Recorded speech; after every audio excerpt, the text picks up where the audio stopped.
जय जगन्नाथ बंधु जेमितिक आम पूर्व भिडियो आलोचना करथिले महात्मा गांधी जातीय ग्रामीण निश्चित कर्म नियुक्ति योजना बा एमजीएनआरजीएस योजना रे जो श्रमिक माने कार्य करुछंती सेमानकर अटेंडेंस बा हाजिरी फेब्रुआरी मास शेष सुधा कि मार्च मासर आरंभ फेस ऑथेंटिकेशन माध्यम रे ही नियाजिवो।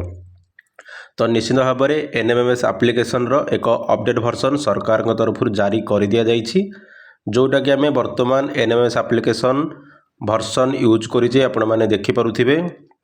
देखंतु वर्जन रही एठी 3.5.0 OCI बर्तमान यही वर्जन रो एनएमएमएस एप्लिकेशन को व्यवहार करी आम श्रमिक मानकर अटेंडेंस कैप्चर करूचे बा ईकेवाईसी करूचे।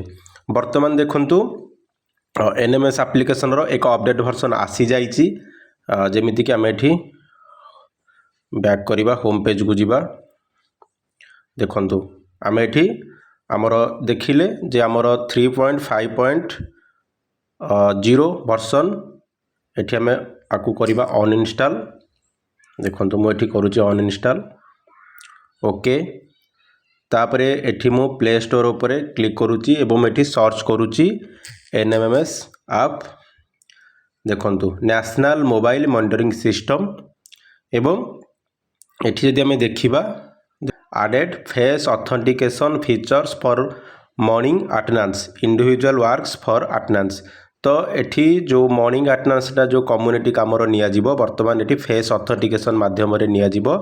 ता माने बर्तमान एठी फेस ऑथेंटिकेशन रो सुविधा बर्तमान एनएमएमएस एप्लिकेशन रे बर्तमान ऐड कर दिया जाइछि। तो चलंतु बर्तमान आम एठी एनएमएमएस एप्लिकेशन को इंस्टॉल करिबा। देखंतु आम एठी इंस्टॉल करले बर्तमान जोटा कि आमर पाखापाखि 115 देखंतु 115 MB रो एप्लिकेशन बर्तमान रहीछि।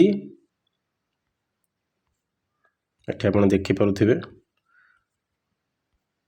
जोटा कि आमर अपडेट वर्जन आसी देखंतु फेब्रुआरी 27 2026 तारिख रे एही अपडेट टी आसीछि एवं आमर वर्जन एठी रही देखंतु 3.6.0 वर्जन बर्तमान आसीछि। एही वर्जन रे बर्तमान फेस ऑथेंटिकेशन रो फीचर्स ऐड कर दिया जाइछि।